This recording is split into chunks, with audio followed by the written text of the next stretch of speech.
Welcome back to the Patronus Pages. Today we will be doing another reading from The Many Deaths of Harry Potter.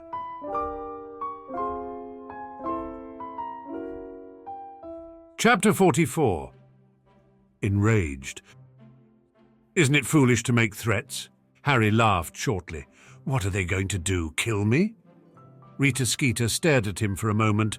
The rumors of a bounty on your head have never been conclusively proven. Just the rumor is enough, isn't it? Harry asked.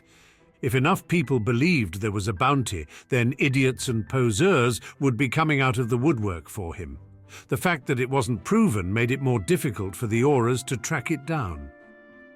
Rumors can be quite powerful, Rita Skeeter says, like the rumor that you're much more powerful than a boy your age should be. Some people say the last boy as talented as you was you-know-who himself. Prophecies have a way of making themselves come true, Harry said. He smirked. If I'm to fight Voldemort as an equal, then I have to become his equal. What will you do if you win? Harry stared at her. He hadn't thought too much about what would happen afterwards because it felt like he'd be jinxing himself. What is it the American sports stars say? I'll go to Disneyland? Rita Skeeter smirked. I might invent a new hair care product, compete with Lockhart when he gets out of Azkaban, maybe join a rock and roll band. Can you play? No, but when did that ever stop anyone? Harry grinned. Maybe I'll start thinking about politics. Rita Skeeter suddenly sat up, her former playfulness gone. You'd have a leg up, given that you are popular with your classmates. I was joking, Harry said. I wouldn't go into politics unless there was something I wanted very badly to change. How do you feel about the current administration's policies? She was leaning forward, and Harry realized he was in a dangerous position. As angry as he was at Scrimgeour, he was at least superficially on Dumbledore's side. With the seats on the Wizengamot open due to assassination, the Wizengamot would be the ones to appoint a successor to fill out his term until the next election. With the open seats gone, the current balance of power fell in the direction of the purebloods, who would doubtlessly appoint someone Harry didn't care for at all. He'd had the politics carefully explained to him by his Slytherin contacts, and for once he'd actually listened. He had to be careful in what he said. As he opened his mouth, the door opened suddenly. A panicked-looking Scrimgeour was standing outside with Dumbledore behind him. Considering that Harry had toppled his predecessor after a visit to a reporter, Harry could understand his concern. It's time for the wand weighing, he said shortly. The photographers are waiting. Harry nodded, grateful for once to see the man. Scrimgeour grabbed him and pulled him away. What did you say to her? Nothing that will hurt the elections, I hope, Harry said, but you'd better keep me away from her if you want things to go smoothly. The last thing he needed was for her to paint him as the next Dark Lord right before the elections.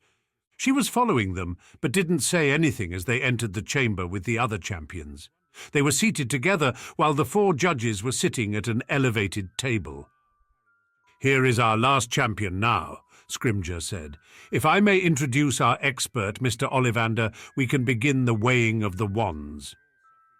Harry watched as Ollivander tested Fleur's wand, which apparently contained a Veela hair from her grandmother. Krum's wand contained hornbeam and dragon heartstring. None of it mattered, really. Wand lore was a highly specialized and esoteric art that Harry had no interest in. His wand was a tool and a weapon, and as long as it did what it was designed for, he had no problem with it. Harry found himself reluctant to hand it over, however, although he schooled his face to look impassive. He found himself looking at the wands of everyone in the room, calculating the odds. Whose wand looked loose enough to axio wandlessly? Who was most likely to attack him, and where would he have to dodge? By the time he'd finished calculating the possibilities, Ollivander's examination had ended. Pictures were agonizing afterward. Harry had spent most of the last 4 years trying to avoid photographers. Even though the Death Eaters now knew what he looked like, it was a hard habit to break. Furthermore, Harry had never had to sit through the interminable family photos like Dudley had been forced to. His aunt and uncle had not cared to have pictures of him. Now he understood why Dudley had hated it so much. He felt awkward and unsure, and this wasn't something he was used to feeling. He didn't care for it at all. Maybe he'd have loved it as a Gryffindor, loved all the glory and the acclaim, but Harry felt he more naturally belonged in the shadows. The limelight was dangerous. The article Skeeter had written wasn't quite as bad as he'd feared, but it was almost. She'd described him as dark and dangerous, and with possible political ambitions. Worse was the fact that she seemed to intimate that he and Hermione were dating, and that he was making a political statement by dating a Muggle-born instead of a pureblood. She claimed that as a Slytherin everything he did had a meaning. He caught people looking at him and Hermione in a new light, one that made him feel uncomfortable. Hermione was his closest friend, with Neville as his second. Anything that made her uncomfortable was something he couldn't abide. Hermione had had her teeth fixed to smaller than they had been before, and so now she was noticeably prettier than she had been in the past. Other boys were starting to notice, which irritated him more than he could admit. He wondered if it was simply that they threatened his time with her. After all, he'd seen what happened with other couples. They spent so much time making eyes at each other and doing whatever it was that couples did alone that they lost time for their friends. No one dared to tease him about it. Malfoy came close, but stopped when he saw Harry's expression. However, Hermione wasn't so lucky. She refused to tell him who was teasing her, but he saw her several times with flushed cheeks looking angry. Neville tried to stand up for them, but the more he protested, the less anyone seemed to believe him.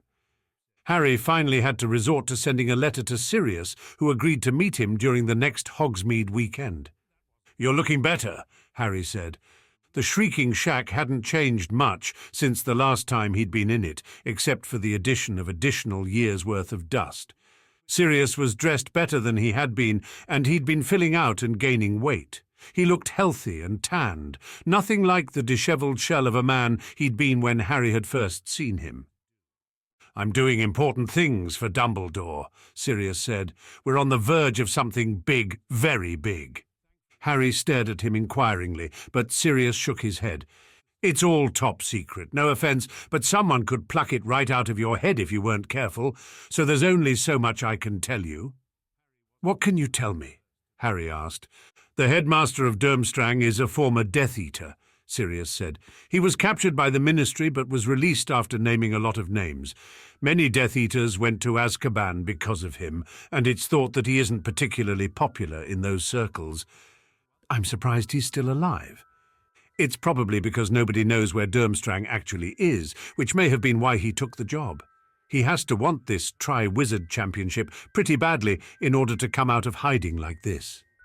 "So I may not be the only one Voldemort is out to kill," Harry said. "Great. Being accidentally killed was just as painful as being intentionally killed. Being caught in the middle of a war between two sides sounded a lot like his entire life. There's also the possibility that he's made a deal with the group in order to get them off his back. That may be why he's here, to throw a spanner in the works."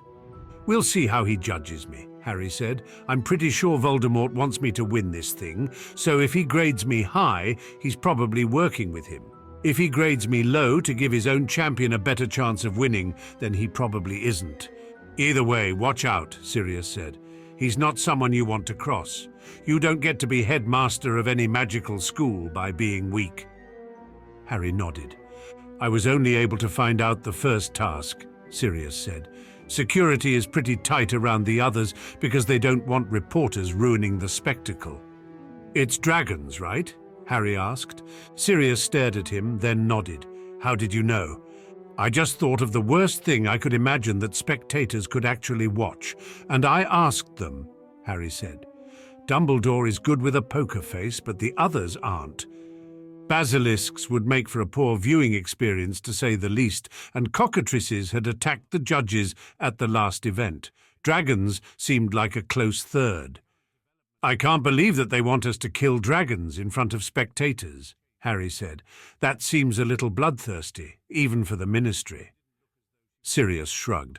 "I don't know exactly what they plan, but I've got a few ideas about how to approach it. Ones that don't involve me blowing up half the stadium, I hope," Harry said.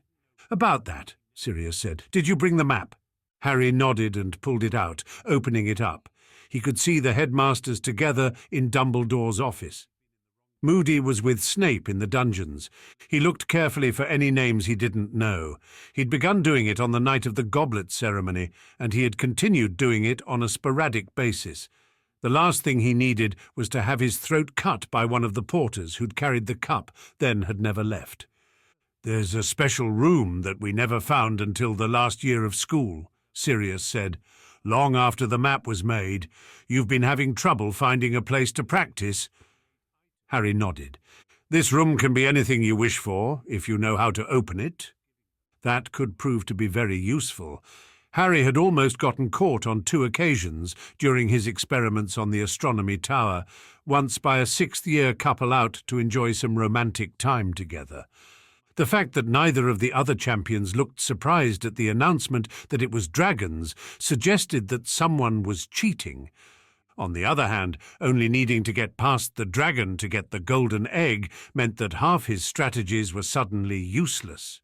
The last thing that anyone would want to see was him slaughtering a dragon in front of a crowd of thousands.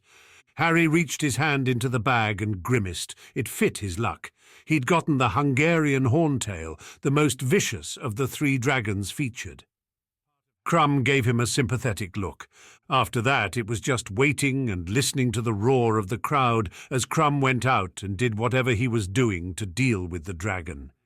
It was reassuring that he didn't hear any screams of horror. Harry was certain that if things went horribly wrong, he'd be able to hear it long before anyone came to inform them. 15 minutes seemed like an eternity, as the crowd roared and then gasped over and over. Harry kept waiting for the screams of horror that never came. The enthusiastic clapping that finally ended it was an enormous relief. Fleur had been sitting across from him the entire time, wincing every time the crowd gasped. She was pale and trembling, but when she was called, she stood with her head held high and she stepped out into the light. The fact that she took only 10 minutes probably had something to do with the fact that her dragon was easier than Krum's. It might have also been because of whatever strategy she was using. Finally, the applause came, followed by the scoring. Harry's turn finally came. As he stood, his legs felt like jelly.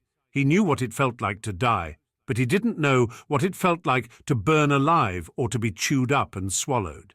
He wasn't particularly looking forward to learning either thing. Stepping out into the arena, Harry saw hundreds of faces staring at him.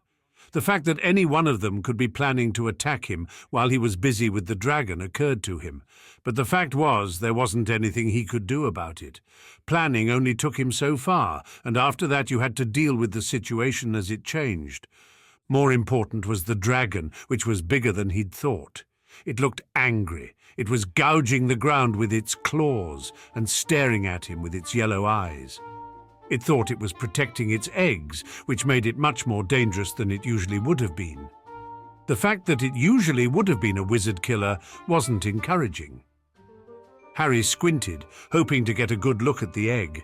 He couldn't see it because the dragon was crouched too low over the eggs, with her wings outstretched. He'd have to get the dragon to move if his primary plan was going to succeed. Pulling out his wand, Harry took a deep breath. He'd been practicing the charm he was about to use almost constantly since Sirius had taught him to do it. It hadn't helped Adrian against a troll, but it was presumably going to do better for him. "Avis!" Harry shouted. The sound of a small explosion was followed by a stream of birds flying from his wand. It was an advanced transfiguration that was mostly useless in a real battle. But what Harry was facing wasn't a real battle. He was facing a beast that was chained down, and he was out of range of its fire breath. The birds began to flock around him. "Avis," Harry said again. Another explosion and another flock of birds. Again and again he cast the spell, the flock around him growing and growing to become truly massive. Soon it filled the half of the arena that was out of the dragon's range. The dragon looked as though it was growing more and more agitated. Finally, feeling that he had enough, Harry gestured, and the massive swarm flew at the dragon. It screamed and blew fire, but the swarm simply parted in the face of the stream of explosive death. The birds flowed like a school of fish, subject to Harry's will. They flew at the dragon's eyes, and it screamed again as they pecked and pecked away at it. They couldn't do any damage unless they impacted the eye directly, but the flock was doing an excellent job of agitating the dragon, which looked more and more upset. It rose up on its hind legs to claw at its face. Harry could see the crowd staring at him. He hadn't moved a single inch from his original position. He had no intention of getting any closer to the thing than he had to. Finally, he saw his chance, a glimmer of gold in her nest as she shifted away from it. "Accio egg!" he shouted. A moment later, the golden orb flew through the air to smack into his hand. The crowd was silent for a long moment, as though stunned at what had seemed perfectly obvious to Harry. There was no need to actually get past the dragon. All that was needed was to acquire the egg. He dispelled the birds with a wave of his hands, and they flew up into the sky, dispersing into all directions. The crowd began to clap politely as they realized that he had actually completed the task he had been assigned. A lot of them looked disappointed. It probably hadn't been the spectacle they had hoped for, but it had been effective. Winning the tournament didn't really matter to Harry as much as simply getting through it. He wouldn't have minded winning, except that he suspected that was exactly what Voldemort wanted. The fact that he'd had a dream like that once simply meant that his subconscious mind was telling him what he already knew. Harry could see Scrimgeour scowling. He'd obviously hoped for something more flashy from the boy who lived. After all, the primary purpose of the tournament was to entertain and distract from the failures of the Ministry. On an impulse, Harry held the egg up for the crowd to see, and he heard people cheering. Unfortunately, that wasn't the only thing he heard. The Horntail was staring at him and at the dragon in his hand. It screamed its anger and defiance. As far as it was concerned, he'd stolen the egg from it. The birds had already enraged it. Now it lunged forward, the chains holding it creaking as it struggled to break free, to attack him. Harry heard the screams from the audience, and he realized that now was probably a good time to leave. He turned to head back into the tents, but he heard the sound of metal breaking behind him, and he whirled to see the dragon roar in triumph. It was free, and it was charging toward him, looking suddenly much bigger than it had from all the way across the stadium. It suddenly occurred to Harry that a following plan that required enraging a dragon probably wasn't the brightest thing he'd ever tried. Damn. Chapter 45, Dragon. It was already too late. The dragon was charging toward him, and although Harry could see the dragon handlers chasing behind it, there wasn't enough time for them to do anything. Running into the tent wouldn't do anything but endanger the staff inside. If he could get to the stands, there were protections that were designed to keep the audience safe. No one wanted a repeat of the disaster from the last tournament. However, the same protections that would keep the dragon away from him would also keep him from getting into the stands without leaving the stadium and coming in from behind. That would run the risk of the dragon escaping and attacking any stragglers who weren't actually in the stadium. No matter what happened, he had to gain some mobility. If he didn't, the dragon would push him into a corner and then either burn him to death or eat him. Hoping that it would distract the dragon, Harry threw the golden egg.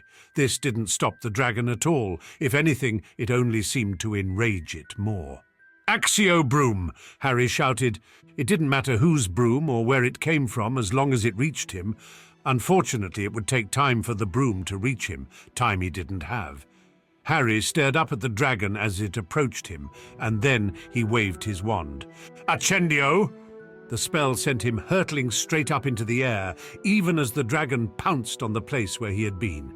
Harry pointed his wand downward and yelled, "Arresto momentum!" He began floating instead of falling, although as he was floating down toward the jaws of an angry dragon that was leaping up to eat him, it wasn't much of a comfort. "Bombarda!" he screamed, pointing his wand down at the gaped open mouth of the dragon below. It had a sudden strange expression on its face as the beam of light went down its throat. A moment later, there was a muffled explosion. The dragon fell back, coughing convulsively, as Harry continued to float downward.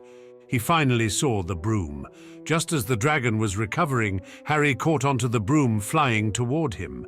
The dragon had recovered faster than Harry found comfortable, and it was already spreading its wings ready to come for him. Harry cast a conjunctivitis spell, hitting one of its eyes, but that only angered it more. It flew toward him, and as he tried to hit its other eye, it kept moving its head, making it harder to hit. Forcing his broom down as a gout of fire flew over him, Harry found himself wishing he'd spent more time practicing flying.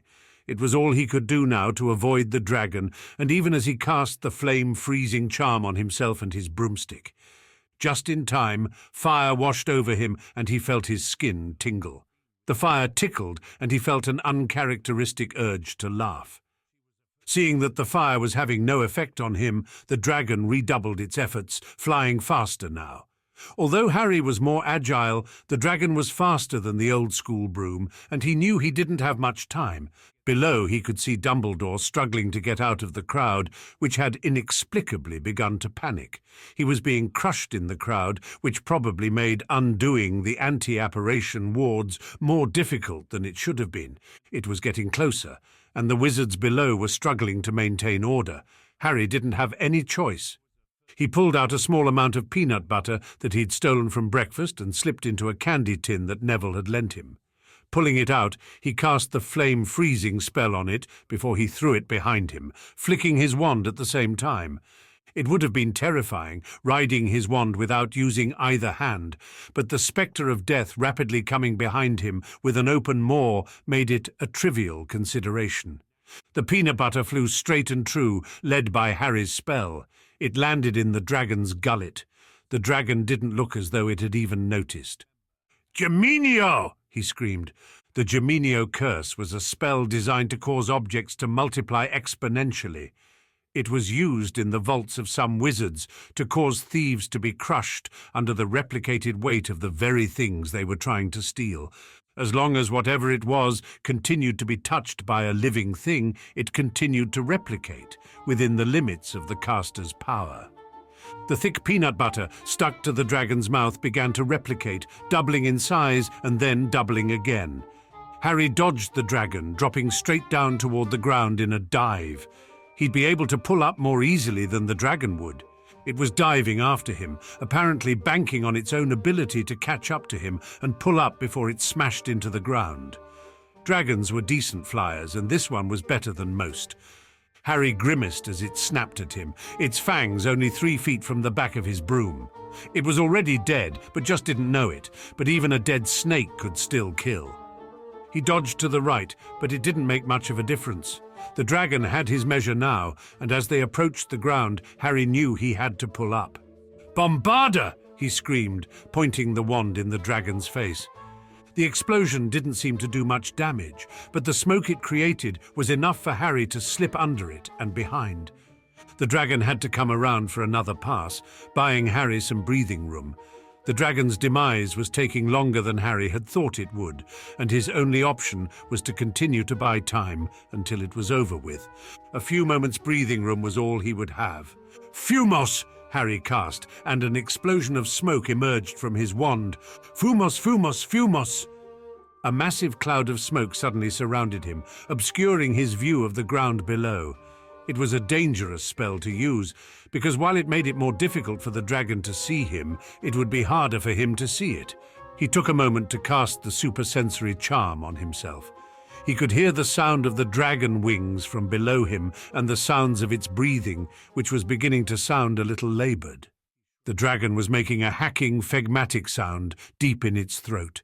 It wouldn't be long, but Harry had to survive until then.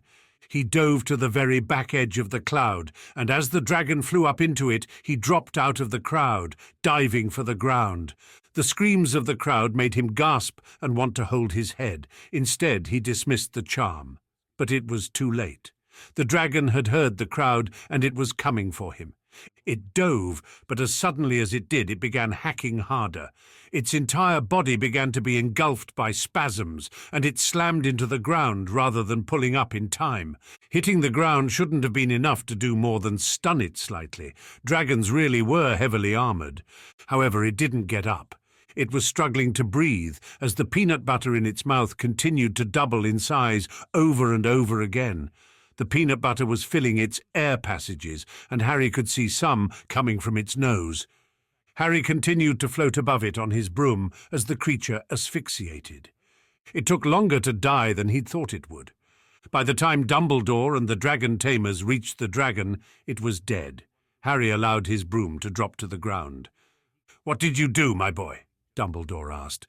The crowd had finally stopped, and people were standing in the stands. They were staring at the scene in stunned silence.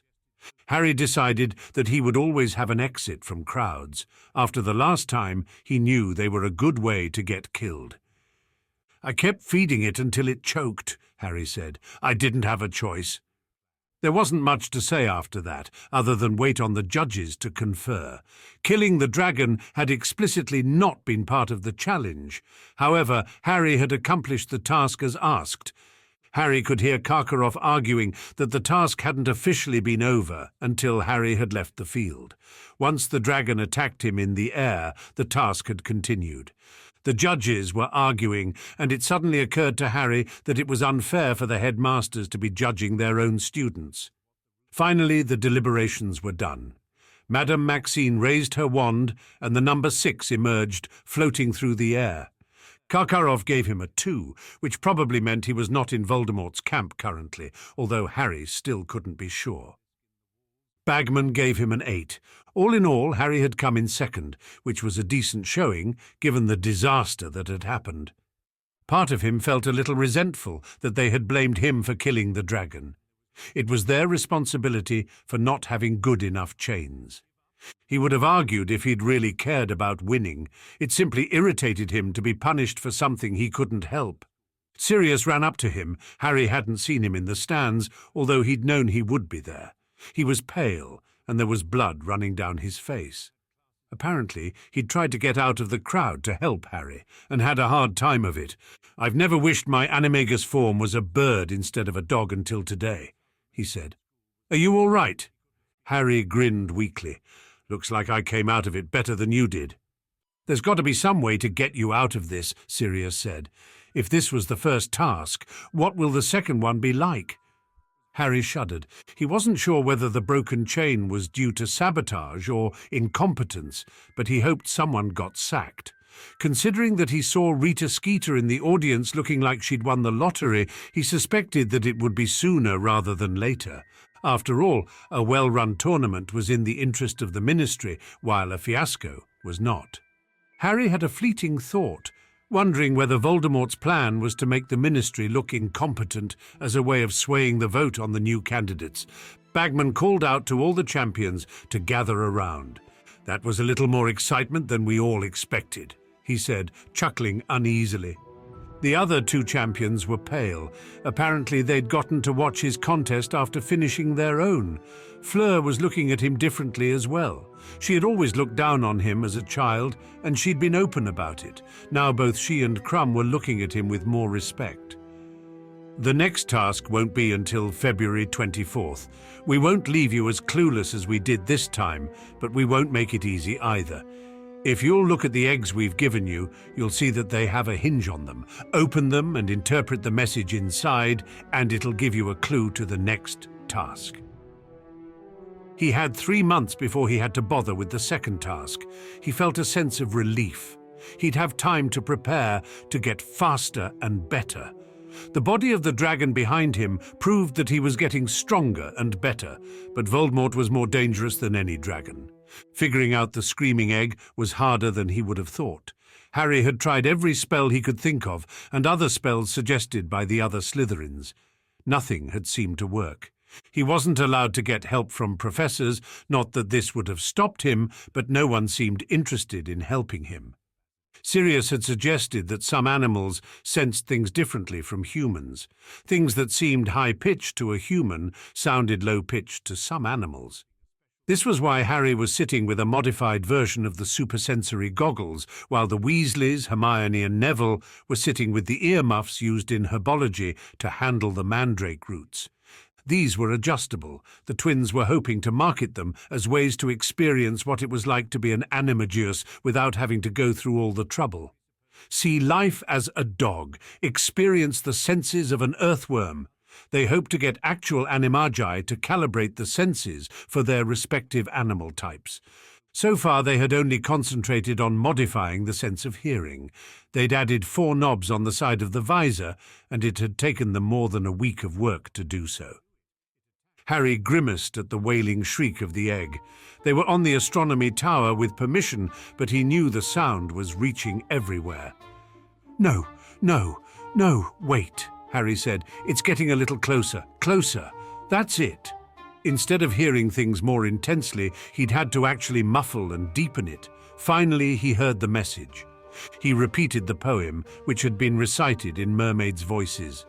He knew those voices intimately because he'd seen them outside the windows of the Slytherin dungeons. He'd heard their voices sometimes. "It's a challenge under the lake," Harry said. "Probably has something to do with the mermen." The possibilities for cheating were enormous. The first thing he needed to do was scout out the lake and its dangers. There was no guarantee that they wouldn't add more later, but the chances were that knowing his way around under the lake would only help him. Besides, as he'd seen from recent events, he really needed to work on his cardio. The next time he had to run from a dragon, there might not be a convenient broom around. "Anybody up for a swim?" he asked. The others looked alarmed. "It sounds a little risky," Hermione said. "If you can find a map of the lake, I'll let you off, but I'm going to need to see what I'm getting into. It would be better to go as a group, because then we'll be better protected." The last thing he wanted to do was jump into a lake without knowing the possible risks. "Didn't you already look up the creatures that are in the lake?" "I didn't look up where they are," Harry said. He hesitated. "If you really don't want to go, that's fine. I don't want to endanger anybody for something that's really my problem anyway." The Weasley twins were grinning. "Miss out on an undersea exploration mission?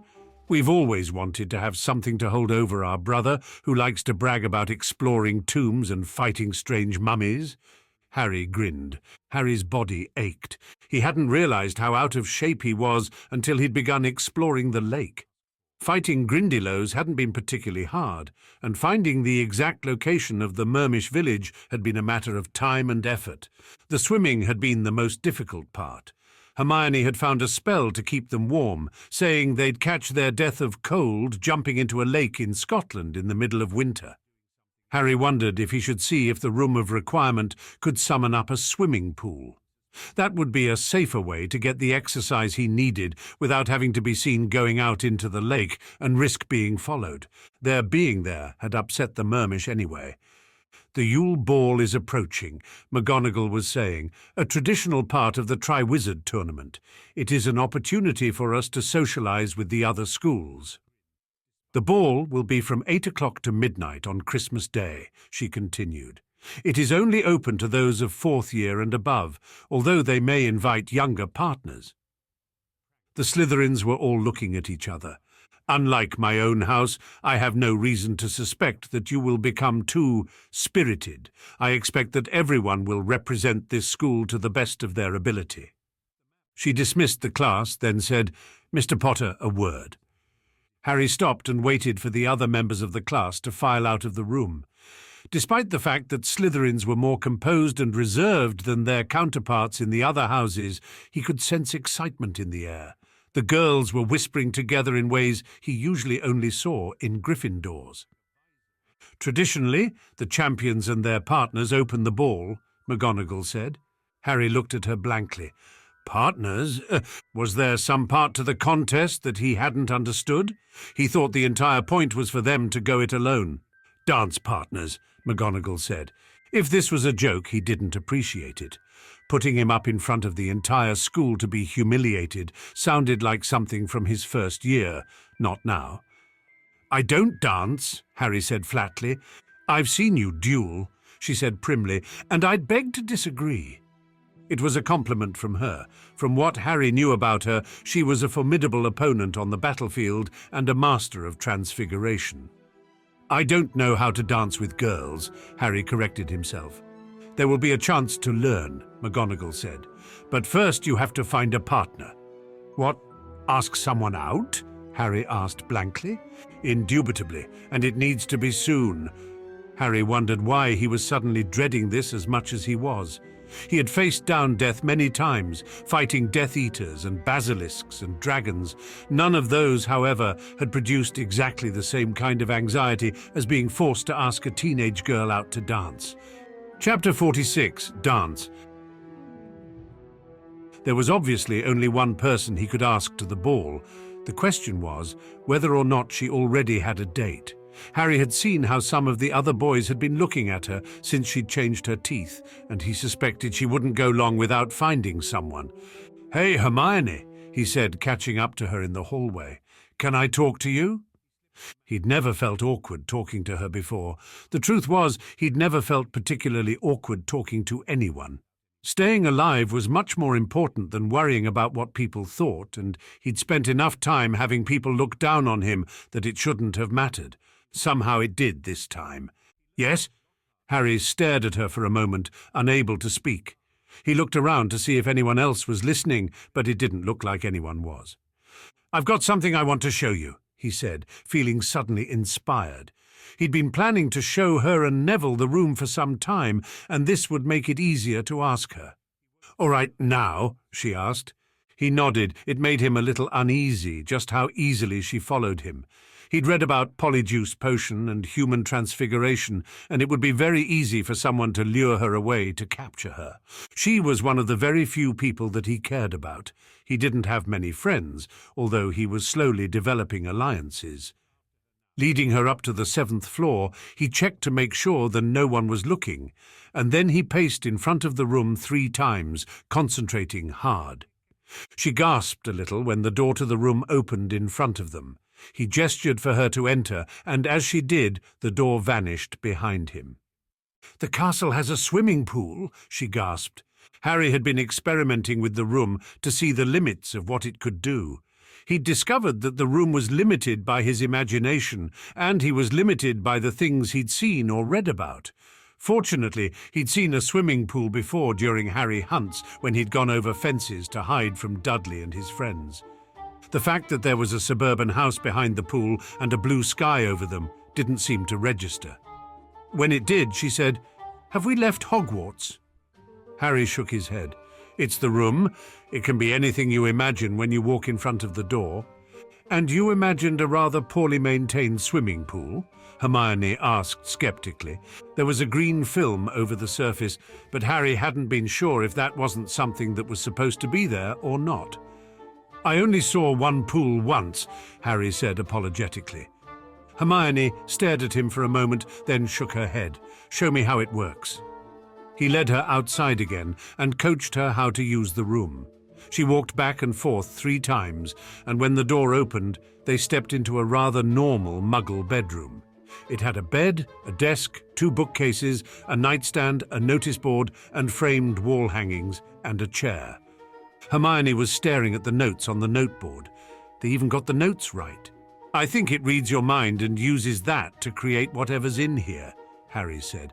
"I'm thinking I might want to go experience some things with Sirius, so I can imagine things that are a little more useful." Hermione sat on the bed. "Why are you showing me this now? Does there have to be a reason? You always have a reason for everything you do. Either you need me to do something, or you are trying to butter me up for something." Harry forced a smile. "Am I that bad a friend?" "You're loyal," Hermione said, "and I think you'd protect me, but you haven't exactly been the easiest person to get to know." "You know me better than anyone here," Harry said. "Even Neville, and he knows me pretty well." Hermione looked up at him. "What do you want?" Harry coughed. You know this Yule Ball thing. They're making the champions do the first dance." "You want me to teach you to dance?" Hermione asked. "I can do that, but I thought McGonagall was going to teach everyone later." Harry flushed. "That's not it. Not really. You see, the thing is, I need someone to dance with, someone I can trust." Hermione was silent for a long moment. "Are you asking me to go with you to the dance?" She didn't sound as excited as he'd hoped. "Yeah, I guess I am." "It's not exactly a romantic proposal, is it?" she asked. "You know I've had several boys getting ready to ask me out. Even Victor Krum has been coming around." "Krum," Harry said, stiffening. "You can't go out with Krum. Karkaroff is a former Death Eater, and there's a chance that Krum might be working with him. Hermione looked at him, and for once there was a look of disdain on her face. At least Krum wouldn't be going out with me because it's convenient, Hermione said. She sniffed. In the past 3.5 years, you haven't noticed me once as a girl. I can't afford to, Harry said. Hermione froze. What? I can't afford to notice you as a girl, he said. Or anyone, really. Silence, at first a few seconds and then longer. Hermione stared at him and frowned. If you say it's because it'll put me in danger, I'm going to hit you. What? No, just being my friend puts you in danger, Harry said. Dating me might make it a little worse, but a lot of people think we're dating anyway. Then why can't you notice me as a girl? Harry stared at the floor. Because I'm the one that it'll put in danger. You've seen what they're like, the couples. They fall in love and they get stupid. They can't think about anybody but the other person. He'd seen it happen even to Slytherins, who should have known better. They lost all sense of who they had previously been, and they gave everything to the other person. It required a level of trust that left them open to being terribly hurt when it inevitably fell apart. Some of them did it over and over, convinced every time that the next time would be different. You're a damaged person, Hermione said. That should have been obvious to her a long time ago, Harry thought, even if she didn't know about the deaths and the resets. He forced himself to smile. I'm a damaged person who needs a dance partner. She shook her head. I want better than to be the easiest choice. I'm still your friend, but I won't be going to the dance with you. Standing up, she headed for the door. Stopping, she said, Thanks for showing me the room, though. He was left alone in Hermione Granger's room, mulling over the nature of women. And why should I go out with a little boy like you? Fleur asked. If he wasn't able to go with Hermione, he might as well shoot for the other target every boy in school was after. He'd actually cared what Hermione had to say, but he didn't particularly care who else he took. Besides, he'd made a bet with Malfoy that he would. Because I'm good with my wand? Malfoy was watching them from a distance, close enough to hear what was being said, but far enough away to be unobtrusive. They were in the library, and for once there weren't many other students around. For some reason, Malfoy dropped his book when Harry made his comment, and he looked as though he was trying not to laugh. Fleur flushed, which made her look even more beautiful than she normally did. While it is, try that there is much to admire about how you handle your wand, it's not the only thing one looks for in a dance partner.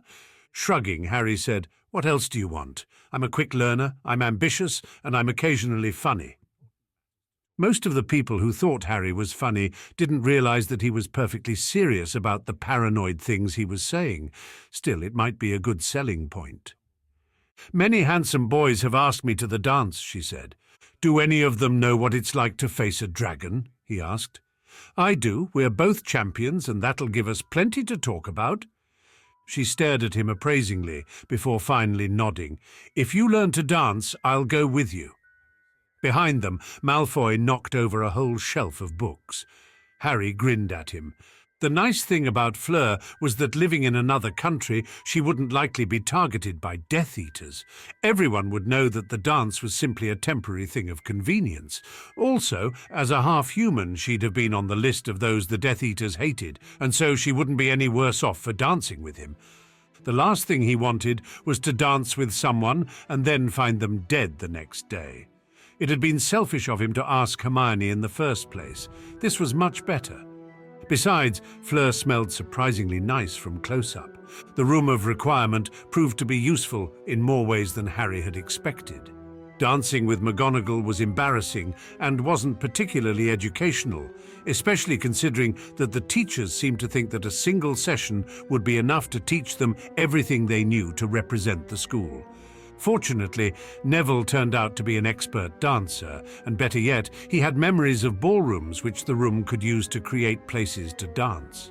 Apparently, his grandmother had told him that alliances were made on the dance floor, and with the wizarding world under constant threat, he might need to make alliances. She'd gotten him lessons from a young age, lessons which he was more than happy to share. Dancing with Neville was almost as awkward as dancing with McGonagall, but at least it wasn't in front of the judging eyes of all his classmates. It was strange. Normally Harry didn't care what people thought of him. He'd been bullied enough and faced enough negativity from people that he was willing to stand up to anyone. However, he was confident in his own skills in most areas of his life. Put him in front of a Death Eater or a raging basilisk, and he knew what to do. This, however, left him feeling uncertain, and he hated that feeling. What would Fleur think of him? What would Hermione think of him dancing with Fleur? He found himself worrying about these things, and it was distracting him from the truly important matters of who was planning to kill him. Adding to everything was the stress of learning that Dobby had been working at Hogwarts for several months. Although Harry tended to like house elves in general, he still remembered being hit with a bludger, and he regarded the house elf as being more than a little unstable. The house elf had even taken to wearing a jumper with a Slytherin crest on it. Harry suspected it was in honour of him, although it was possible that he'd simply gotten someone to shrink some pre-existing clothes. Despite being light on his feet, dancing simply didn't come natural to Harry, and he worried that he would not be able to perform adequately for Fleur. Before he knew it, the day arrived. She was radiant. Harry knew the moment that she stepped out onto the top of the stairs that he should have worked harder to convince Hermione to stay and be his date for the evening. The fact that she was beautiful was something that had always been on the periphery of her mind. Mostly it was easy to not think about because of her teeth and the vast mane of bushy hair that covered her. Now her teeth were a normal size, and she'd done something to her hair, pulling it up in a complicated bun. She was wearing a dress of periwinkle blue, and she'd bothered to put on makeup.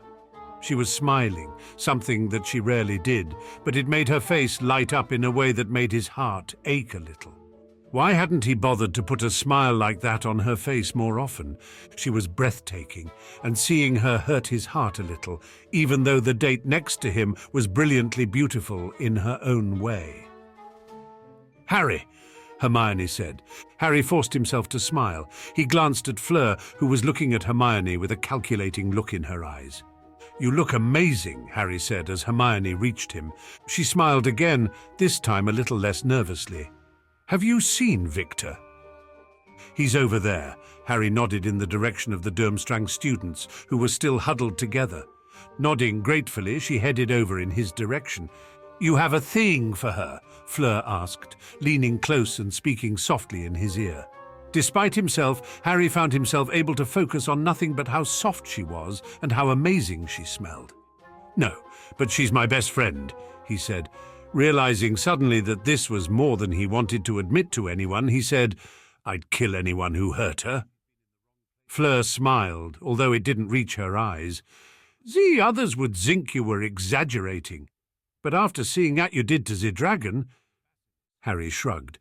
"It's never going to be particularly popular as a way of killing dangerous beasts. By the time you are close enough to throw food in, it's generally too late. Also, it took far too long to kill, at least a large beast. Killing something after it had eaten and swallowed you was worthless. Plus, he'd had to pre-prepare the peanut butter, and it had been a hellishly difficult spell to cast. It had taken him almost 3 days to get it right, and he still wasn't sure if he'd be able to replicate it. Fortunately, he hadn't used all of the peanut butter. She looked around. "This is nothing, Uno. At Beauxbatons they have ice sculptures that sing while he dance by the moonlight." "I'd love to see it," Harry said. He really would. The only way he'd have time was if he'd actually destroyed Voldemort and his men. Visiting Beauxbatons would be a sign that he had done what he'd set out to do, and that he had the luxury of time. Time to visit friends, time to go on vacation, time to relax. For some reason, she flushed slightly, a sight he found more enticing than he should have. "Champions, gather round," McGonagall said. Harry took Fleur's hand in his and gingerly put his hand around her waist. He'd been morbidly uncomfortable doing that to McGonagall, and equally so with Neville, but this was surprisingly pleasant. The music started, a slow and mournful tune by the Weird Sisters. At first, Harry concentrated on not tripping and on the movements of his feet, but feeling Fleur's eyes on him, it grew a little easier. He became excruciatingly aware of her hand in his and of his hand on her waist. It was as though the entire universe focused on those two spots. By the end of the song, he felt flushed, and not because of the exertion. He was glad he'd practiced. If he'd only done the single perfunctory dance with McGonagall, he'd have undoubtedly quit after the first dance. But he could see the eyes of everyone on him. The boys were judging him because he was with the date that they'd all secretly wanted to have. The girls were measuring him, comparing him to their own dates. Harry couldn't help but feel a slight sense of malicious pleasure at the fact that the girls with some of the boys who's bullied him in his first life during first year looked as though Harry was coming out in comparison. Seeing Hermione dancing by with Krum, though, Harry felt as though he was the one who paled by comparison. She danced like a dream, spinning and moving like dancing was the most natural thing in the world for her. "Darkness Powder Potter?" Moody asked as he stumped past, somehow managing to dance with one of the teachers. He was looking at him with his artificial eye. "And peanut butter?" "I might get peckish," Harry grinned. He'd have to figure out some way to get around Moody's eye, because if Moody had one, there was a chance that some Death Eater had something similar somewhere. Fleur shivered in his arms, and it felt particularly delightful. That eye of his should be outlawed. Harry thought about it. Being able to see under the clothes of everyone, including teenage girls, might seem a little perverse. "I suppose if you see everybody naked all the time, it stops being special," Harry said. "Kind of like having cake for every meal. Eventually you just start wanting a salad." She sniffed. "I'm not cake." "A souffle, maybe?" Harry asked. At her expression, he said, "I don't know anything about French cooking. Something sweet but strong, maybe?" Her expression changed. He saw the beginning of a genuine smile. It made her face light up in a way that was painful, in a different way than Hermione's had been. "You think I am strong? You volunteered for this, knowing what you were getting into. That's stronger than most of the boys I know, and even most of the male wizards." Foolish as much as strong, but Harry didn't say that. They had worked their way to the edge of the dance floor and were now on the sidelines. Harry was grateful. He felt sweaty and a little sticky. "Would you like to step outside?" Fleur asked. Harry nodded. As cool as it was outside, he'd feel much better shortly. Looking at Fleur, he didn't understand the expression on her face. It was probably better to pretend that he did, though. "Let's go," he said. They worked their way outside the entrance hall, and they stepped outside. The cool air felt good on Harry's overheated skin, and he took a deep breath. "Perhaps a rose garden?" Fleur asked.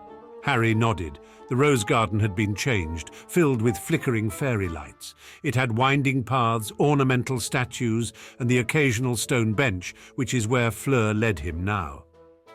"I thought you were a little boy," she said, "but I was wrong." Harry forced himself to smile. She was sitting close to him. Closer than was comfortable, actually. Ordinarily, he would have found an excuse to get up, to move away, to keep himself out of the possible grip of someone who could trap his wand arm. Now, though, for some reason he didn't mind. She was leaning closer to him, and he didn't know what was going to happen exactly, but he couldn't look away from her lips. He began. Harry felt a hand on his shoulder, and he instantly went for his wand. He had it pointed at the person behind him before he even registered who it was. "Sirius!" "Harry," Sirius said. He was grinning. "Big news. That thing I was working on. We rounded up 40 Death Eaters tonight. 15 of them are dead. That's almost 10% of Voldemort's inner circle." At Harry's speechlessness, he said, "We've got them on the run." Harry was silent for a long moment, trying to process what Sirius was saying. He'd spent most of the time since his first death envisioning the Death Eaters as a faceless, unbeatable enemy. The thought that they could be defeated en masse was mind-blowing. Sirius suddenly seemed to realize that Harry wasn't alone. Did I interrupt something? Chapter 47, Lake. Scrimgeour trumpeted the arrests of 25 Death Eaters and the deaths of 15 more as though he'd accomplished them all himself. For the next week, all anyone could talk about was the arrests and the fear that Voldemort's organization would retaliate. It drew attention away from the Triwizard Tournament in a way that nothing else could. Every page of the Daily Prophet had articles about the Death Eaters who'd been captured and speculation about what was going to happen in the future. Apparently, current estimates were that Voldemort had approximately 400 Death Eaters, but that he had a larger number of people who were affiliated with his organization without being trusted enough to be actual members. How anyone knew that Harry didn't know. He would have thought if they were close enough to take count that they'd be close enough to do something about them. While 10% of Voldemort's people was a lot, it didn't seem like a crippling blow to Harry.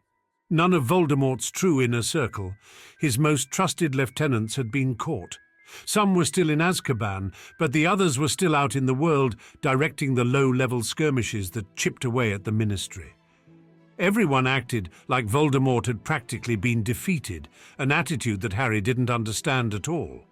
There was a celebratory mood among 3 of the 4 houses of Hogwarts, and even his own house was simply quiet about the matter. The Slytherins were smart enough not to celebrate, however. Many of them had relatives who were Death Eaters, and those who didn't had classmates who did. More importantly, everyone was waiting for the hammer to come down. There was a small article about Hagrid being a half-giant, but in the excitement of the other news, it was quickly buried. No one took much notice, except for a few unkind comments from other Slytherins. Harry was surprised. He hadn't realized that everyone hadn't known Hagrid was a half-giant. What did they think he was? It was as obvious as Flitwick being half-goblin. Harry wondered how wizards could be so willfully blind. Hagrid was missing for a few days, but after seeing that no one seemed to care about his heritage, he re-emerged. Harry himself kept his head down and didn't say anything one way or the other. He simply tried to go back to having a normal life. He didn't see Hermione or Neville for the next week. Apparently they both went home after the ball. That made it a little easier in a way. Harry still wasn't sure how he felt about Hermione's rejection. After all, Harry wasn't sure he'd ever be in a position to love anyone. She'd called him damaged, which was appropriate as far as he was concerned. After all, didn't falling in love require a level of trust that Harry wasn't sure he'd ever be able to give anyone? Even if Voldemort and all his men were dead, Harry had developed habits that would be difficult to overcome. Paranoid thinking kept him alive, but in a post-Voldemort world it would have him jumping at shadows. Reaching for another book on non-verbal casting, Harry was startled to hear Hermione's voice from behind him. The fact that she'd been able to sneak up on him was troubling. The fact that she was back shouldn't have been. "Harry?" Hermione asked. Looking up at her, Harry forced a smile. "Hello, Hermione."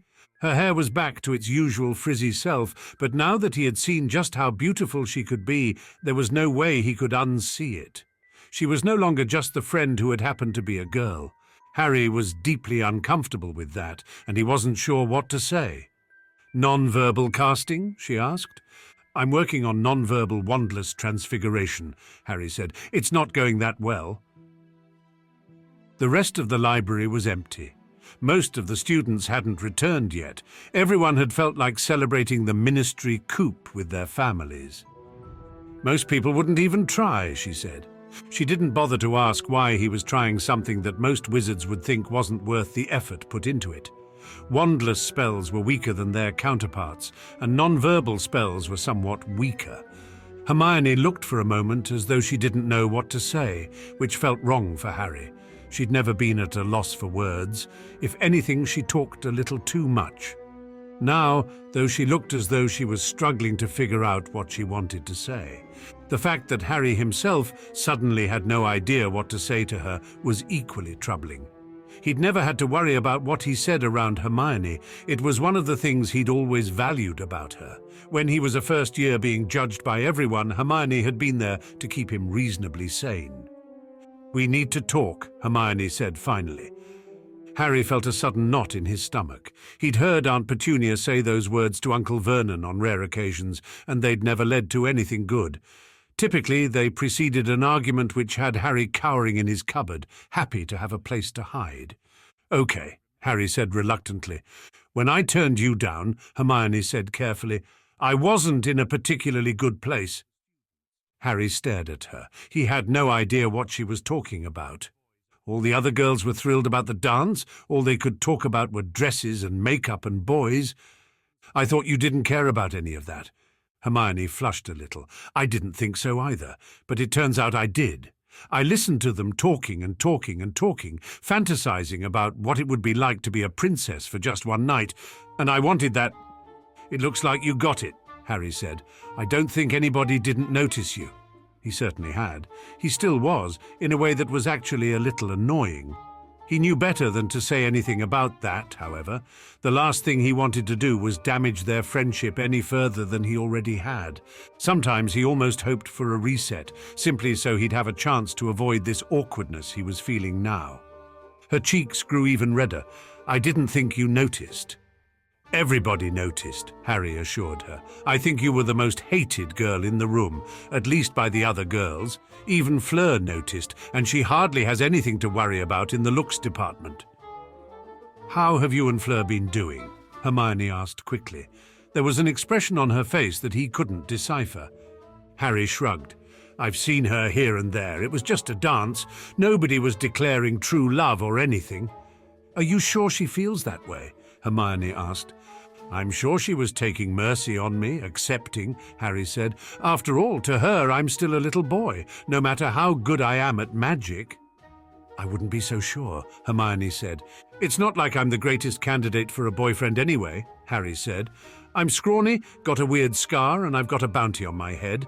It makes it a little difficult to go out for an ice cream and a walk around Hogsmeade." "You shouldn't put yourself down," Hermione said. "I don't even speak French," Harry said, barely listening. The few classes he'd had in grammar school didn't count, especially as he hadn't kept up with it. Hogwarts really should have included foreign language classes. There was a long, awkward silence as they stared at each other. Finally, Hermione just said, "I just wanted you to know that I'm sorry." Harry shook his head. "No, I'm the one who should have said I'm sorry. I never should have asked you. You deserve more than I can afford to give you." She looked disturbed by that, but there didn't seem to be much more to say.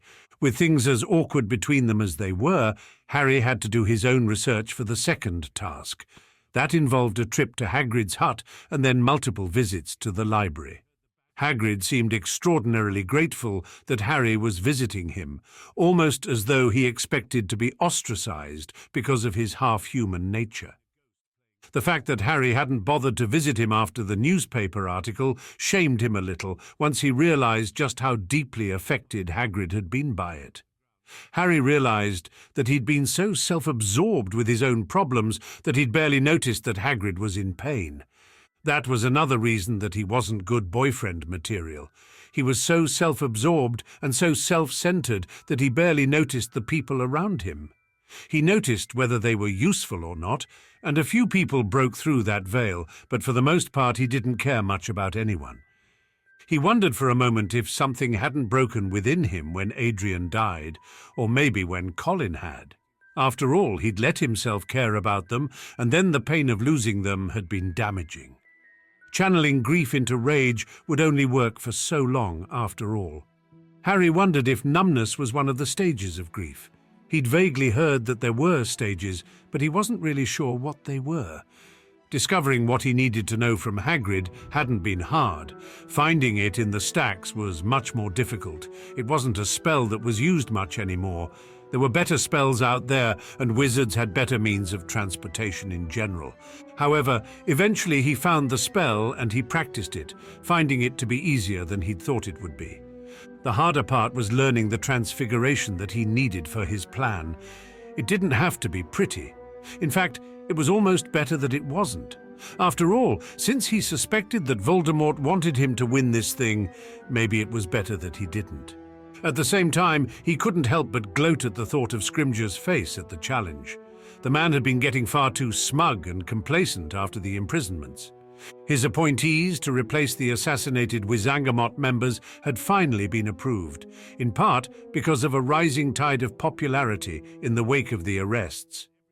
The trials were going well, although none of the Death Eaters had turned evidence in return for reduced sentences. After everything, they probably thought that it was safer in a ministry cell, even in Azkaban, rather than what would happen to them if they talked. Now that the positions were filled, Harry no longer felt any loyalty to Scrimgeour, and he looked forward to tweaking his nose a little. He only hoped that the rest of the Hogwarts student body wasn't as angry with him as he suspected they might be. Harry was one of the first to arrive at the event, early enough to see the ministry employees setting up massive screens beside the lake. It took him a moment to recognize the screens. He'd seen them used during the Quidditch World Cup. Apparently the ministry was reusing things in an effort to save funds, now that the Triwizard tournament was no longer as important. "They won't turn those on until the contest begins," Moody said from behind him. "You won't be getting any kind of an advantage by looking." Harry shrugged. It had surprised him at the Quidditch World Cup seeing the screens. If wizards could create television images, why didn't they have television? They had a magical version of radio, after all. Maybe it was a cultural thing. "They'll have split screens," Moody said, "showing the important parts. That way the crowd won't miss a thing." Harry shrugged. He'd wondered how a contest where no one could see what was happening would be exciting. It seemed like someone else in the ministry had had the same thought.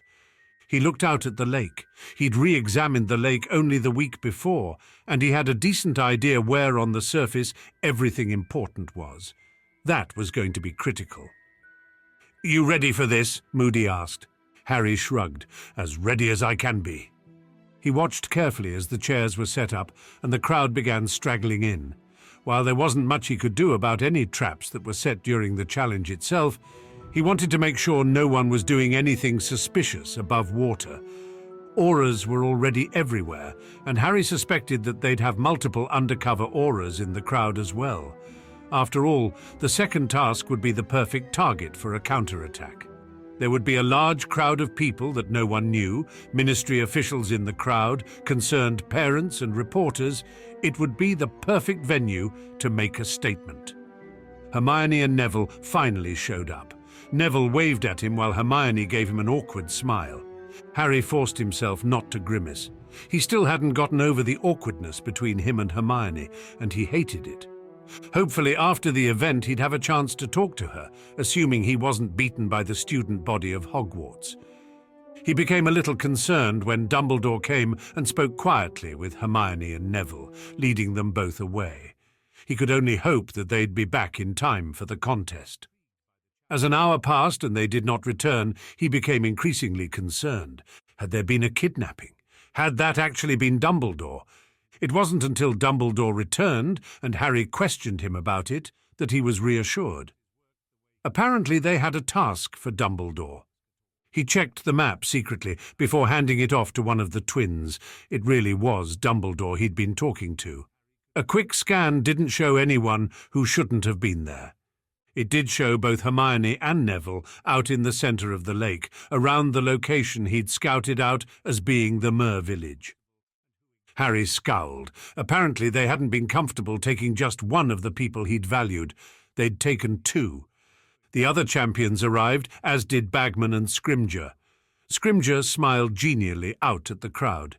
His participation was part of the reason for the visible heavy aura presence, Harry was sure. The fact that protecting him along with the champions and audience members would put an undue strain on the auras didn't seem to bother him. "When I blow the whistle," Bagman said, "you will have 1 hour to recover what has been taken from them." A moment later the whistle was blown and the second task began. Harry saw Fleur casting the bubble-headed charm.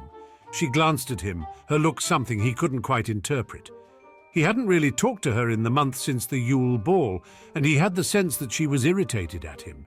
Krum was doing a complicated spell, transfiguring his own head into that of a shark. That was risky, not the sort of thing Harry would attempt at all unless he absolutely had to. Transfiguring into an animal ran the risk of gaining the mentality of that animal, which would of course make transfiguring back impossible. Harry wondered how Krum would be able to speak as a shark. Maybe he wouldn't, and would depend on his classmates to change him back. They both plunged into the water. Harry watched as they vanished out of sight. He stood, stretching. It was almost 5 minutes before Bagman and Scrimgeour stalked up to him. Apparently, they'd been hoping that whatever method he had for going underwater simply took a long period. "Look," Bagman said, "you've got to get going. We can't start the screens until you're on your way."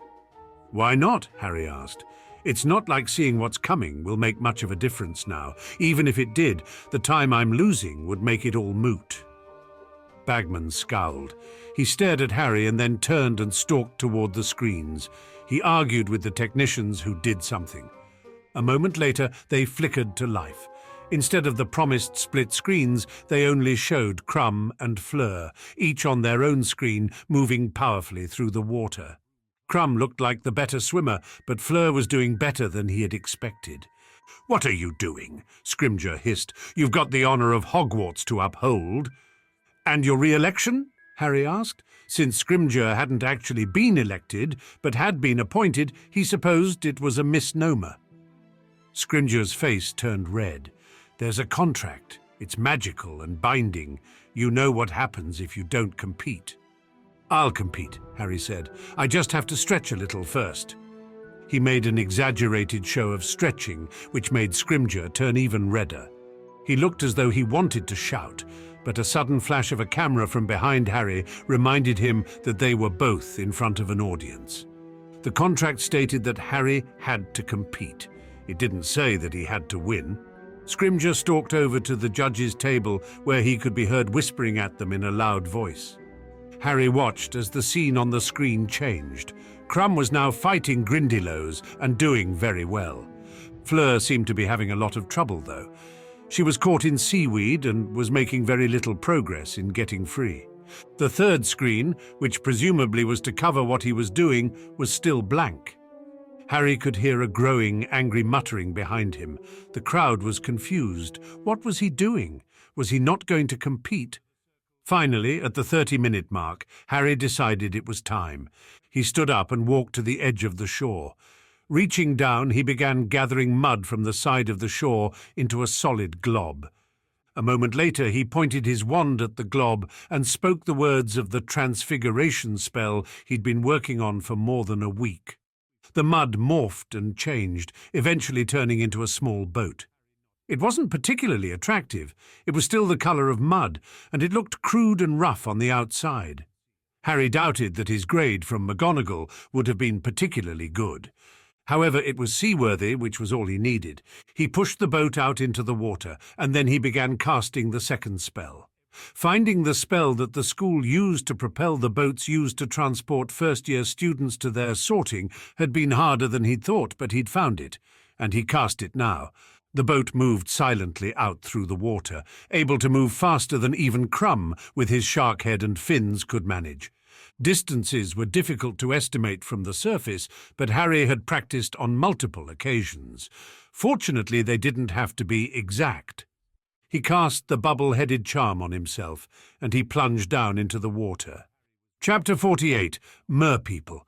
The water hadn't been this cold the week before, when Harry had last scouted. The bubble-head charm did nothing to keep him warm, but fortunately, after several trips where he felt so cold he'd almost reset, he'd finally discovered a spell that would keep him warm. He cast it now, and he immediately began to feel better. He wondered if being so cold was part of the reason Fleur was struggling so much with the Grindylows. As he sank through the silt, visibility dropped. When he was able to see again, he could see the edge of the Merpeople village. His estimate at the surface had been off. He'd intended to land right in the middle. Harry scowled and shot forward, past the large rock marker that sat at the edge of the town and among the stone dwellings that sat at the bottom of the lake. The dwellings were crude, but probably served to protect against the giant squid while they slept. Moving as quietly as he could, Harry slipped through the empty village. He could hear the sounds of the Merpeople singing, drawing the champions toward them. He could see faces at the dark windows. If he'd been a Gryffindor, those faces would have been unfamiliar to him, but he'd seen them swimming past the Slytherin common rooms for the last 4 years, often enough that they almost seemed normal. Their greyish skin and long green hair, yellow eyes and yellow broken teeth almost seemed prosaic to Harry. He was careful to avoid being seen by them, however. Given the nature of the first task, he wouldn't be surprised if the second was to fight his way through the entire village to get to Hermione and Neville. He was conscious of the time that was elapsing. Had he spent too much time taunting Scrimgeour? Should he have left earlier? He reached the buildings at the centre of the village. An empty space lay beyond, their version of a village square. A crowd of mermen surrounded the hanging, unconscious forms of Hermione, Neville, and a young child who had to be related to Fleur. Harry scowled, grabbing for his wand. Someone would pay for doing this. It looked a little too much like some of his nightmares. After the dragon, Harry suspected that actually killing the Merpeople would be frowned upon. Besides, after seeing them swim by for years, he didn't feel particularly angry with them. They were doing the Ministry's bidding after all. Harry swam straight up. Then, when he was almost to the surface, he swam forward. The water was murky enough that they'd have trouble seeing him from this distance. He began to swim downward. Most humans rarely looked up, but Harry knew that Merpeople lived in a three-dimensional world. They wouldn't be as oblivious as regular humans. Some of them were already looking up toward him, and Harry pointed his wand downward. "Bombarda!" he cast. The Merpeople were too close to Hermione and Neville for him to cast the spell close to them, and he didn't want to seriously hurt them in any case. But experiments had shown him that Bombarda had some interesting properties underwater, properties that he could use now. The spell flew past the Merpeople to impact the floor of the lake a dozen yards away from them. The water intensified the power of the spell, but the distance reduced it. The Merpeople at the edge of the spell would be stunned, at least for a time. More importantly, a massive cloud of silt exploded upward. From his research, Harry knew that Merpeople didn't depend on their sense of sight as much as humans did. After all, they lived in a murky world filled with silt and sand. Their sense of hearing was particularly acute, however. The sound of the explosion would have their ears ringing. With their vision and hearing taken care of, they would have difficulty in pinpointing him. Harry cast a supersensory charm, and the world suddenly came into focus around him. He could hear the breathing of the Merpeople, of Hermione and Neville and the girl. He knew where everyone was, and that was important. A moment later he was among them, casting stunners right and left. The advantage of the bubble-headed charm was that it let him actually speak his spells clearly, which was an advantage even though wand work was a little more difficult due to the resistance of the water. The disadvantage was that he couldn't smell them even with the supersensory charm. He had to rely on his sense of hearing to pinpoint where they were. Fortunately, he'd had a lot of practice fighting like this ever since the time he'd fought the basilisk. Stupefy, stupefy, stupefy! Harry cast the spell as quickly as he could move his wand and aim, hitting merperson after merperson. The Merpeople weren't as stunned as he had hoped either. He might have cast the spell a few yards closer for better results. Enough of them were confused and in disarray that they interfered with the more alert and competent ones, however, and Harry worked on attacking those first. Taking care of the most dangerous enemies first was basic strategy. They were getting their act together, but it was already too late. Even as the silt began to disperse, more and more of their people were falling. The others were coming after him, however, Harry assumed, with spears outstretched. He felt something fly by him in the water. Some of them were starting to throw spears. He cast a shield spell, then continued methodically stunning the Merpeople one after another. It wouldn't have worked against wizards, but against a people who didn't have magic, it was almost a foregone conclusion. Their only hope would have been to rush him and grab his wand hand, but in the darkness and confusion they had lost their organization and ability to coordinate and attack. As light began to filter in, Harry looked dispassionately down on dozens of stunned Merpeople laying in a circle around Hermione, Neville and the girl. Unable to decide who they'd intended to be his valuable person, probably Neville, with Hermione as crumbs, Harry decided to take them all. After all, the last thing he wanted was for Hermione to think that he didn't care for her, especially after their recent problems. Diffindo, diffindo, diffindo! It was nice to cast his signature spell for something other than killing and maiming. The vines holding the three of them snapped, and a quick Levi Corpus spell had them all floating behind him as he began to swim upward. He could see Krum swimming toward them from the edge of town. Stealing Krum's target would be a good way to rub Karkaroff's nose in it anyway. The former Death Eater had cheated Harry on the last evaluation, and while he didn't particularly care about winning, he was irritated by it. A moment later, he reached the boat and the three levitated behind him. He pushed his way onto the boat, and a moment later the boat was rushing over the water, the three dripping figures floating 3 feet over the surface of the water. Behind him, he could hear a three coughing with their exposure to air. Apparently, whatever spell kept them sleeping ended when they were out of the water, or possibly at the expiration of the hour. As he reached the shore, he could see the crowd staring at him silently. He helped the three down from where they were floating. Neville and Hermione seemed confused for a moment, but helpers were already running forward with heavy towels for them all. As Dumbledore and Bagman and Scrimgeour stepped forward, Harry looked up. "I assumed you didn't want me to kill them." "You weren't supposed to attack them," Dumbledore said. Reaching the centre of town within the time limit was deemed challenge enough. "After the dragon, what was I supposed to think?" Harry asked irritably. "They had spears pointed right at me. They're lucky they aren't chum in the water." Dumbledore looked mildly alarmed at the idea that Harry might have decimated the relatively peaceful community that lived beside Hogwarts. If he'd really known Harry, he'd have probably looked considerably more alarmed. Harry stared at Scrimgeour. "I don't appreciate having my friends being held hostage either. Don't do it again." Scrimgeour stepped forward, face flushed with anger. Apparently, Harry's earlier message had irritated him just as much as Harry had hoped it would. "Who do you think you are?" he hissed. "I'm the Minister for Magic, and no one talks to me that way." Harry shrugged. "I just did, and as for who I am, I'm the saviour of the wizarding world. I'm the chosen one. What are you going to do? Put me in Azkaban? Good luck with Voldemort, then." Scrimgeour winced at the mention of Voldemort's name. "If you don't believe the prophecy, then leave me the—" Dumbledore put his hand on Harry's shoulder before he could complete the sentence. "That's enough, Harry. The final task will not endanger your friends or family, I swear." Harry nodded irritably. The Ministry was lucky he didn't decide to go rogue and scarper off to France or Australia or something to go in hiding. Harry had to wonder if the trace had a range limitation or whether it would follow him everywhere on Earth. Was the trace on his wand or on he himself? He'd tried looking into it, but it was apparently a Ministry secret. No one wanted to say, even among his Slytherin spies. Gabrielle, is she alive? Is she here?" Fleur emerged from the water looking panicked. "She's over here," Harry said.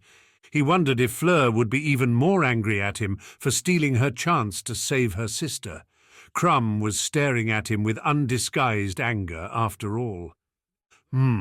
His head was already back to being human. Harry had hoped to see how he'd untransfigured himself. Madame Pomfrey was trying to pull him away to wrap him in a towel and force the same warming potion on him that she was giving the others. He waved her off irritably. The warming spell he'd used was still keeping him toasty, even in the chill Scottish air. Fleur was hugging her sister as though she'd almost lost her. "It was the Grindylow. They attacked me. I thought I'd lost you." The screens began to show replays of the champion's deeds. Harry assumed using the same magical technology that allowed omnioculars to do the same. He saw Krum fighting his way past the Grindylows, even as Fleur struggled to deal with them. His screen was dark as he saw the other two fighting their way past several different trials. Finally, his screen lit. He'd never seen himself during combat. It was interesting to see the look of concentration on his face as he flitted from one hut to another, trying to keep out of sight of the Merpeople inside. He swam up, out of the view of the camera, and then, shortly afterwards, downwards. His expression really was intimidating as possible from a teenage boy anyway. A cloud of silt rose, and for a long 15 minutes all that could be seen was the cloud. When the cloud vanished enough to see what was happening, Harry was the only one left standing. Thank you, Fleur said, coming up to him and grabbing his hand. Before he could do anything, she grabbed his head and kissed him. Harry suddenly found that he couldn't breathe. His heart was racing in his chest, and he suddenly found himself aware of every sensation. He'd released the supersensory charm before reaching the surface, for fear that the noise of the crowd would overwhelm him.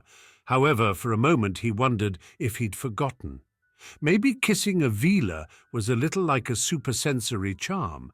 Or maybe kissing a beautiful girl really was as amazing as everyone seemed to think it was. Harry saw flashes of light, and it took him a moment to realize that it was cameras in the audience. This would be in the newspapers tomorrow. As the kiss ended, he felt dazed and drained. His legs felt rubbery, and the exhaustion from the fight finally seemed to catch up to him. He allowed Madame Pomfrey to lead him away, trying to ignore the smug look on Fleur's face.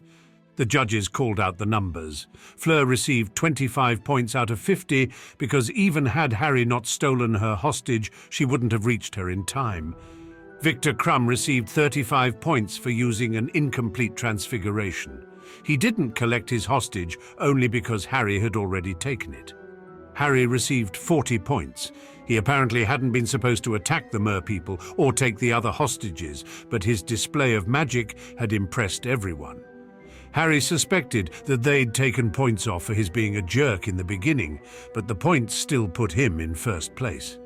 He'd hoped not to be in that position. He'd have to figure out a way to throw the third task. He could see irritated looks on many of his classmates, and he suspected that he was going to hear about it for the next several weeks. What he heard about the next day was the kiss. It was on the front page of the paper, in constant animated motion, and Rita Skeeter had written a salacious article about a romantic quadrangle between Harry, Hermione, Fleur and Krum. Supposedly, Harry couldn't decide between Hermione and Fleur, and Hermione couldn't decide between Harry and Krum. Skeeter made Fleur and Krum out to be the blameless ones, while Harry was made out to be fickle in love. Harry suspected that she still resented his not going to her with his first story that had toppled Fudge's administration. He'd gone to the first reporter he could find, and he hadn't even met her until the tournament had begun. He would have taken it all with a grain of salt, except that it seemed to bother Hermione. Every time she saw him, she flushed and made an excuse to be somewhere else. It wasn't until he talked to Neville that he learned that she'd been getting nasty notes and letters owled in. She even received a letter filled with a toxic chemical and had to go to the hospital wing. As enraged as Harry was by this, there wasn't anything he could do. The perpetrators were anonymous, and the impression Harry got from the letters that Neville showed him was that they were being sent by members of the outside community who had read Rita Skeeter's articles. He felt helpless, and feeling helpless always left him feeling irritable. Most things made him feel irritable these days. Objectively, he knew that the kiss from Fleur had just been a thank you for saving her sister, but he couldn't stop thinking about what it had felt like. More importantly, he couldn't help but want it to happen again. Fleur, however, was ignoring him in the wake of the Skeeter story. It seemed as though she was wanting something from him, but he wasn't sure what it was. He ignored her back, and she kept looking increasingly irritated. Skeeter bothered him a great deal. She'd reported on private conversations between him and Hermione, and from what Neville said between Hermione and Krum, and he'd never noticed her anywhere around. It was possible that she'd had an invisibility cloak, but he'd asked Moody, who hadn't seen her anywhere around the lake when Hermione had been talking to Krum. Harry thought about it obsessively. It was easier than focusing on his relationship issues with Fleur and Hermione. Eventually he came to the conclusion that she was with her using some kind of eavesdropping magic, or she was an animagus. The best way to determine which was to cast a muffliato spell and start talking about something seemingly salacious. If she heard it, then she was an animagus, probably something very small. If she didn't, then she might simply be using something like a modified supersensory charm. However, in the crowd they'd been in, a supersensory charm would have overloaded the senses. It would have been impossible to have made out one voice from the many in the din. After all, hearing the sounds of 900 people talking, breathing and shifting in their seats would have drowned anything else out. It had to be something more focused. Harry wondered if she'd found a way to create a magical bug, like in the James Bond movies. He'd seen part of one from his cupboard when he was younger, and for a little while he'd wanted to be James Bond. He felt a little like James Bond now sometimes, with the Weasley twins subbing in for Q. Voldemort would make a perfect Bond villain. The day finally came when Bagman summoned them all out to what had been the Quidditch field. There were now long, low hedge walls stretching in every direction. Bagman smiled at them and said, "I suppose you can all guess what the final task will be." "A maze," Fleur said, glancing at Harry. When he didn't respond, she glanced away quickly, a faint blush on her cheeks. If Harry hadn't been a Slytherin, trained from the beginning of first year to hide his emotions, he'd have let her know just how affected he was by her presence. It was almost all that he could think about. He wondered if there was some sort of an antidote to Veela magic. If there was, he'd gladly take it. It would be the only way to know whether the obsession he'd had with her was real or something manufactured. In a month, these walls will be 20 feet tall. We'll leave obstacles along the way. In the center of the maze will be the cup. Whoever reaches it first will win the tournament. If that was the case, why have the other events? Harry forced himself to think about the current task. There were places where the towers overlooked the maze. He still had the omnioculars from the Quidditch World Cup. He could use those to take a picture of the field from above and map out the maze. It wouldn't be particularly hard, although it might be a little time-consuming. "Hagrid's supplying the monsters, I guess," Harry said. Bagman nodded. That meant he'd be dealing with Scroots at the very least, and those that had survived had grown alarmingly large. Harry wondered if he was naturally competitive, or if maybe he wanted to show off in front of Fleur. Winning the tournament wasn't something that he needed to do. He just had to look like he was working very hard to win it, even if he lost. He wouldn't even have to use the omnioculars. He could simply sneak out after dark and map the maze invisibly. "The maze will shift around once you get inside," Bagman said, almost as though he was reading Harry's mind. Harry grimaced. Maybe not winning would be easier than he thought.